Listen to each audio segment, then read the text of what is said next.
Welcome, everybody, to Midday Magazine for this Wednesday, February 12th, 2025. I have your host, James, behind the mic, and I am joined right now by our good friends from InCourage. We have Kim Shields, donor service manager, with us. Kim, always good to see you. Great to see you. Thanks for having me. Thank you for being here, as always. And as usual, Kim brought a friend with her. We have Kelly Borchardt with us, Executive Director of Child Caring, Inc. Kelly, always good to talk to you. Yeah, same here. Excited to be here. Thank you. Appreciate the time so much. And we're going to take the first beat of the show here to talk a little bit with InCourage, catch up with you guys, Kim, but we'll be with you in a second there, Kelly. So no napping. No. But Kim, let's talk a little bit about scholarships real quick and get an update on that if you don't mind. Sure, that would be great. So our scholarship application closed at the end of January, and we were super excited with the applications that have already been submitted. They're going through the data scrub process right now, and review begins shortly. So it's an exciting time, a busy time. But we just want to thank all of the applicants that had, submitted an application, took the time to do that. I know it's a lot of work, and we really appreciate it, and especially to thank the donors that are providing this funding to make these scholarships happen. And in addition to the funding, I know we've mentioned this, and it can't be mentioned enough, but their support and belief in our students, their future, and the power of education is just incredible. Yeah. So thank you, donors. And if I can real quick, I don't want to interrupt your flow here, Kim, or anything, but we've been doing this for a while together. And I don't know if I've ever gotten to take a moment and appreciate you and InCourage so much. Our audience, myself, we hear it in your voice. Every one of these things you talk about, the excitement and the energy and the passion you talk about this with, it's like it's the first time you've ever talked about it, every single time. It's encouraging to the rest of us. It brings the rest of us very, into it as well, and just as excited. I really appreciate that passion. That to me is not necessarily a job requirement, but you bring it to the job, and I really do appreciate that. Oh, thank you so much. It truly is such a joy to be able to do what we do. So thank you. That's very kind. It's a really cool thing to be a part of, I imagine, too. Absolutely. Like just kind of even whatever size of a part you are of this, just to be a cog in the machine of this is going to be really cool. Yeah. There's also a recent grants that we wanted to highlight, too. Yeah, absolutely. So I don't know if people are following our social media or not, but we did provide kind of an update on some of our January distributions. And distributions are made possible by donors that have a real specific passion for a particular organization or an area, like youth or the arts, or they have a thematic area. And so from these designated grants, they're able to invest. And from our investments, our pooled investments with InCourage, we're able to provide annual grant support. And it's just a wonderful way to be able to support our community long term. So it's really meant for the long term sustainability of these organizations. And it's so important. That latter part is really key to this. Yeah. Yes, absolutely. So in January, nearly $250,000 in grants were awarded, which is absolutely incredible. Oh, yeah. So when we look at some of the local organizations, Assumption Catholic Schools and Assumption High School, the funding that they receive supports obviously the school system, but one of them in particular supports tuition assistance for students to be able to afford to go to the private school. My little brother was benefited from that, and was able to go to Assumption because of that and everything, and it was a complete game changer for him. That is amazing. Thank you for sharing that. That's incredible. I will make sure to share that story with the donors who established that. So thank you. The Boys and Girls Club, we had a nice little check presentation, which we've never done before, but really wanted to highlight the amount that they're provided with every year. And that's from various funds that have been designated to support them. It's all pooled together. So the check itself was $104,282. And that was just for this year. That's incredible. To date, when we're looking at our unrestricted, donor advised, and these designated funds, it's been nearly $2.28 million that we've been able to provide to our local Boys and Girls Club. Man, is that incredible. I mean, the youth support and helping make their lives better is incredible. It's an incredible investment. It really is. Yes, absolutely. So just a couple other local ones to highlight. The Central Wisconsin Cultural Center, we have a designated fund to support them. That was $9,481, so almost $9,500 this year alone. So to date, when we're looking at the different types of funds, it's nearly $390,000. Man. And think of all the wonderful things that the Cultural Center does. Yeah. And then we have a brand new one. I know I mentioned when we were talking about new funds this past fall, but the Central Wisconsin Symphony Orchestra, they host concerto competitions. And so there's a cost that goes along with that, with music and everything to put the performances on. Yeah. So this January, we had the first designated distribution for that. That's wonderful. Which is absolutely incredible. So again, that's arts and music, and really that the youth orchestral students that show promise. Oh, yeah. Which is incredible. Yeah, the support for that is amazing. Yeah. Yes. And then we look at some of our regular grants that we can do through our unrestricted funds. So a lot of that support that we had been receiving through those wonderful anonymous matching grants provides that unrestricted support, and that helps us to do our work and helps us to do our work in the community. So when we're looking at that, we look at the United Way Help Guide. And so we've been able to provide that since inception back in 2009.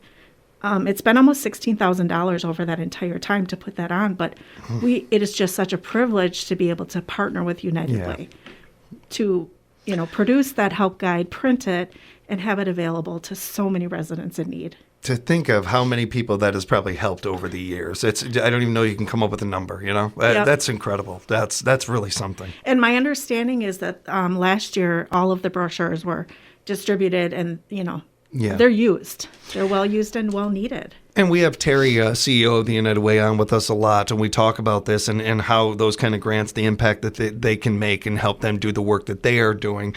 So you see nonprofit supporting nonprofit and helping each other, and a rising tide raising all boats. I have been on the air many, many times, any chance I get, whether I'm talking to the Cultural Center or talking to Sally from Savor the Arts or anything, and how important it is to fund the arts in this state. In general, wherever you're listening to us, but especially in Wisconsin, because once again, Wisconsin finished dead last in funding the arts last year. We want to change that. We want to update that and make that a lot better in 2026 and going forward. We have so many great creatives and artists in this state to support, let alone in central Wisconsin here. And we all know the economic impact that has, and artists have. And artists come back here. William Dafoe is still coming back and doing interviews in Wisconsin the years and decades later. It's amazing. And helping the tourism in this state too while he's at it, by the way. That can be we could be funding future William Dafoe's here. We could be funding future symphony artists and that, and so many other things. And the funding's important when it comes to that. And people know how I feel about the arts and that. But Kim, as we're wrapping up with you, the funding towards childcare is almost times 1,000 to that. Absolutely. And we just kind of wrap up with a grant involving childcare. Yeah, so we have been really fortunate, like I said, with all the support through all these funding initiatives that we're able to do. And so we've been able to support child caring over the years through our various funds, and not only in addition to the money aspect, but when we had greater capacity and we had grant funding ourselves to be able to provide training programs. Kelly, who is our guest today, she was one of our wonderful participants. She had participated in everything possible, which we greatly appreciate, and just expanding her knowledge, from board governance to leadership, to different types of opportunities and how to support our community. So we really appreciate that. Appreciate you, Kim. Thank you for that update on all those things. Yeah, That's you. Wonderful. Especially anybody that needed a good story of the day. You just got like 20 of them. There's so many good things from that. And we're going to talk with Kelly a little bit now. And I have been, Kelly and I have talked a lot already, and the audience has heard me talk about this. I'm a bulldog on this topic when it comes to childcare in our state. I think nationally we could have a deep conversation out of that as well, but just putting the microscope on Wisconsin here and focusing on that. I had Representative Krug in last week, and there's a lot of talk about illegal immigration and this and that, and my question for him was, well, when are we going to get to childcare? We got plenty of issues out there, but some are more time sensitive than others. And I believe that the number one issue in our state is childcare. I feel like this is the first and foremost issue we should be focused on. Every new politician, everybody just getting back into session, this is the number one thing that should be on your docket. And I can make a great argument for this. And I don't have to like bend my arm to do it either.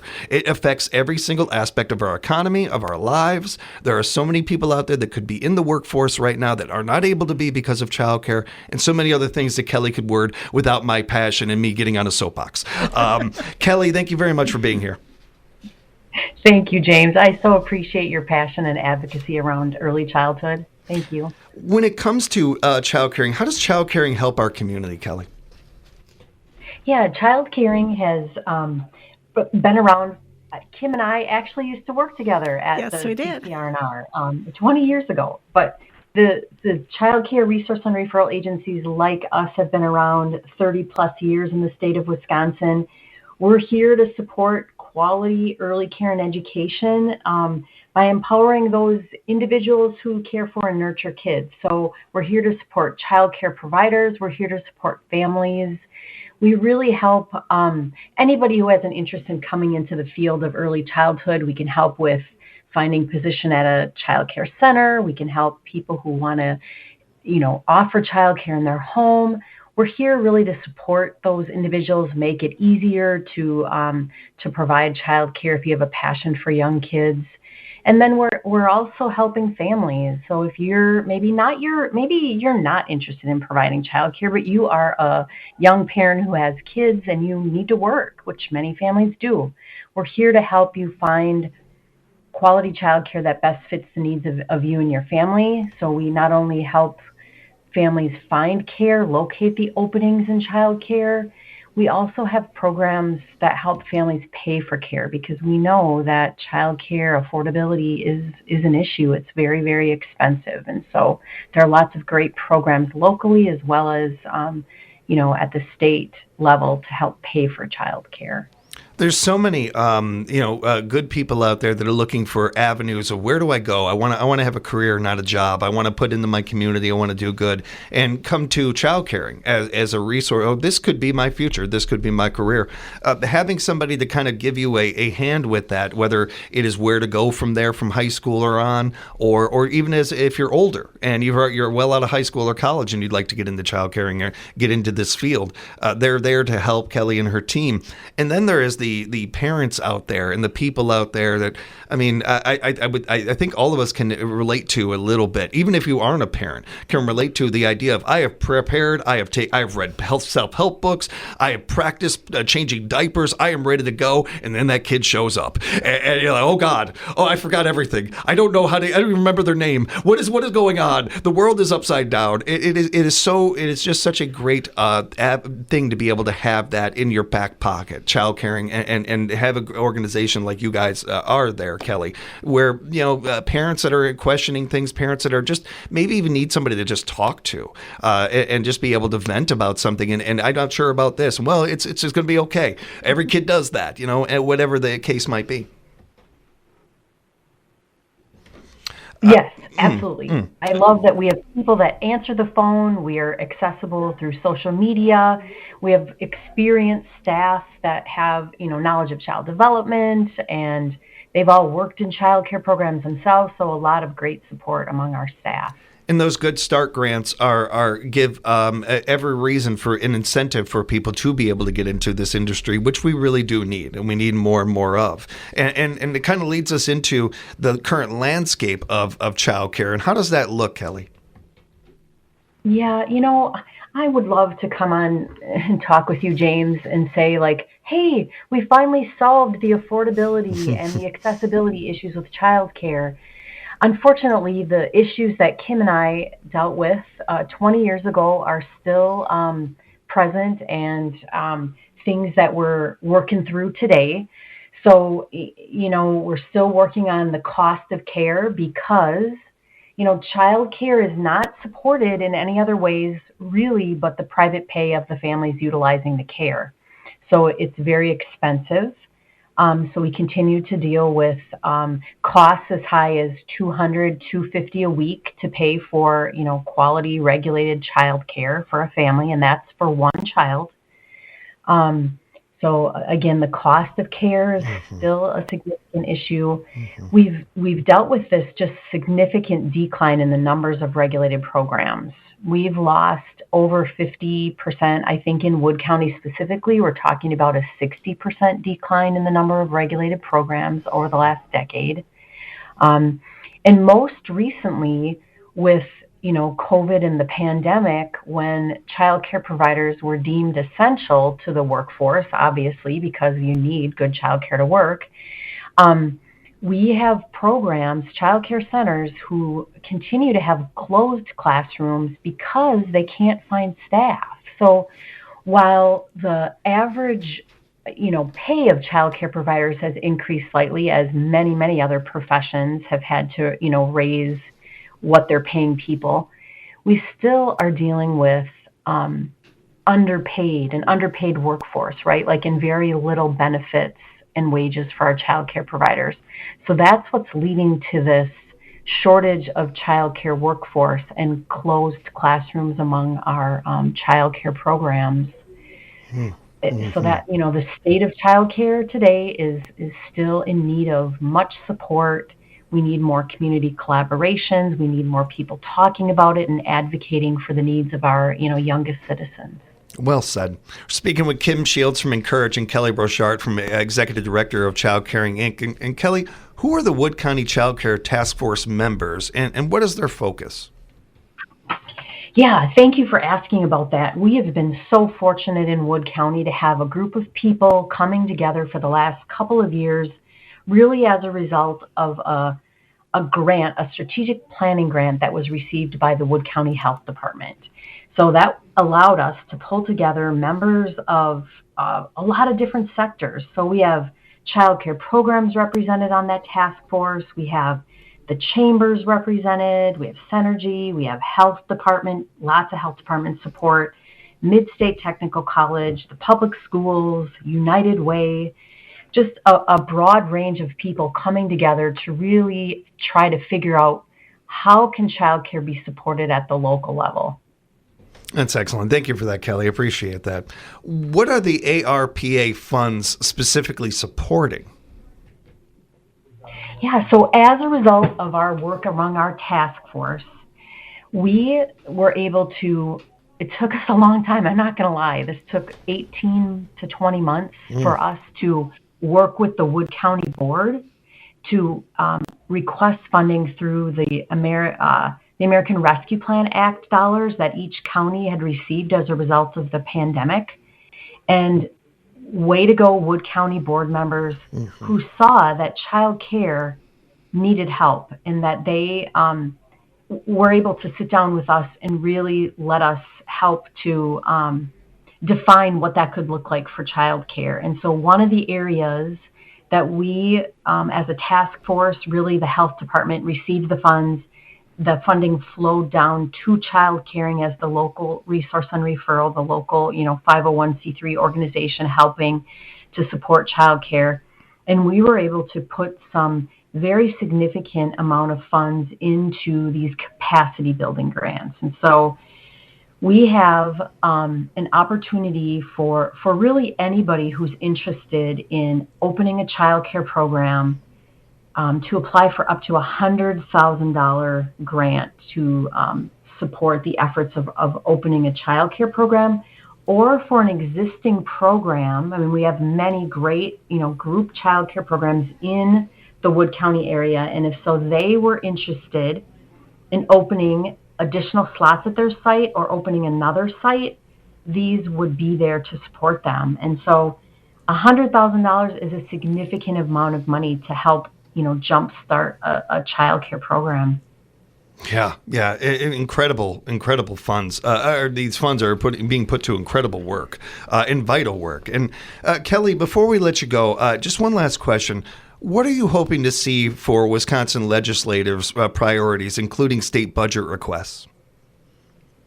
Yeah, I love that question because that's truly important to see a significant change in our child care system. Is the advocacy piece. And you mentioned Representative Krug. We have been working tirelessly to meet with legislators within our 10-county service area to really talk about one important program that's been around the last couple of years is Child Care Counts, which is a subsidy program that's been keeping our programs alive, our child care programs alive for the last couple of years. And so we know that Governor Evers has that in his proposed budget, state budget. So we are working on advocating for that program. We also are doing some things that might be less controversial than that. That seems to be a sticking point with some of our legislators to support that. But we're also very interested in problem solving other supports for our child care providers, like helping support like our Child Care Resource and Referral Network, helping make it easier for people to go through the regulation process, supporting our families through having more family support services, like through our family resource centers is another piece. And really the last piece for our advocacy asks are around supporting children's mental health needs, because we know that another result of the pandemic has been an increase in everyone, especially our young children, needing more support around mental health. I think this topic, and I think nowadays, it's never a bad opportunity to remind our politicians who they work for. And I think that this is a great topic to be able to do that with, and remind them that we are the bosses, and this is what we want done. This is what we want accomplished. We're tired of waiting. We get it done. Get it done, whatever it takes. Let's get these things handled so that we can it's the greatest investment you can possibly make is in our future and taking care of our kids and helping the people that take care of our kids and etc. This isn't a leap. This isn't it shouldn't be controversial. And if it is if there is somebody out there as a politician, it is controversial to you, you're not getting my vote. You are not getting my support. I will go on the record as that. And I'm not alone. I got a nation of people behind me on this one. We are the ones, we the people. We are in charge, and we want you to do something about this. Kelly, cannot thank you enough for the time. Kim, thank you so much for the topic and everything else that you guys bring to the table here. We want to remind you that you can find out more about child caring at childcaring.org. Go ahead and find out more about Kelly and the great work they're doing over there and how they can help you. Childcaring.org. And of course, if you want to reach out to Kim and the gang and InCourage, InCourageCF.org, InCourageCF.org. Thank you both for the time. Thank you. Thank you so much. Thank you, Kelly. We'll have more Midday Magazine for you coming up on 97.5 FM, 1320 AM, WFHR, locally grown radio.